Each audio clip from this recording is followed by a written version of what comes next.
కరీంనగర్ జిల్లా వీణవంక మండలంలో స్కూల్లో చోరీ జరిగింది. చల్లూరు గ్రామంలోని ప్రభుత్వ ఉన్నత పాఠశాలలో చోరీకి పాల్పడ్డారు దొంగలు. కంప్యూటర్ ల్యాబ్ తాళాలు పగలగొట్టి ఇన్వర్టర్లు, బ్యాటరీలు ఎత్తుకెళ్లారు. School head master Sampath Kumar ఫిర్యాదుతో కేసు నమోదు చేశారు పోలీసులు. సీసీ ఫుటేజ్ ఆధారంగా దర్యాప్తు చేస్తున్నారు.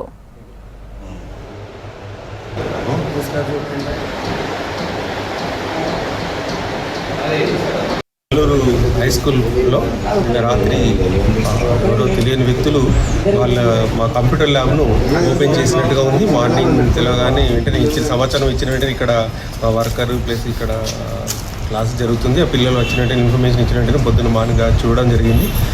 దాంట్లో కంప్యూటర్ ల్యాబ్ ఓపెన్ చేసి ఉంది. వెంటనే పోలీసులకు సమాచారం ఇవ్వడం జరిగింది. వారు కూడా వచ్చిన తర్వాత చూస్తే లోపల ఇన్వర్టర్ మొత్తం సెట్తో పాటు బ్యాటరీస్ అన్నీ కూడా ఎవరో తీసుకెళ్లారు. సో అలాంటిది ఇంకా గమనించవలసి ఉంది. ఇంకా దీన్ని పోలీసు ఇన్వెస్టిగేషన్ చేస్తున్నారు. ఎవరు అనేది సీసీ కెమెరాల్లో కూడా గమనించడానికి ప్రయత్నం చేస్తున్నారు.